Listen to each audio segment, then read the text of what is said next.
Kaiba, katabang, kasurog, Asin panalmingan. Estasyong may tuyong makapagpabago, makatao. Asin mairepresentar ang kada individual sa kabikulan. Lihitimong mga impormasyon na aga pasana, dapat nang maaraman, dapat nang antabayanan, respetado, mapagkakatiwalaan asin subok na. Bicolnet TV, may panenintugan, daing kakampihan tantuman sa progresibong kabikulan.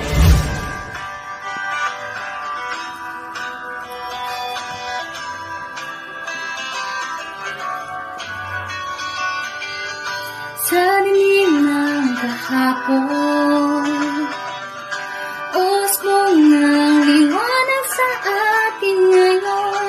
Estasyong magmumulat sa Bicolano, magbibigay pag-asa sa ating puso.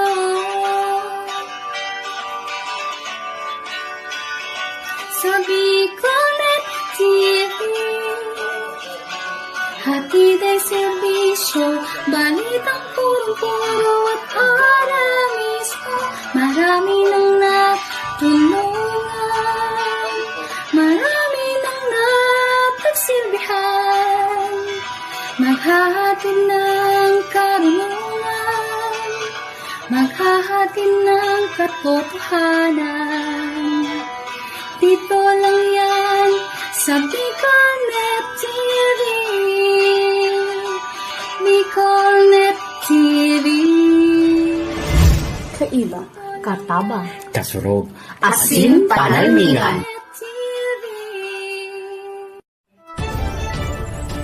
This is the source of news and information that matters to you.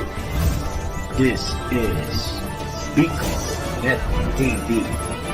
Kasurog kang Bicolano Worldwide.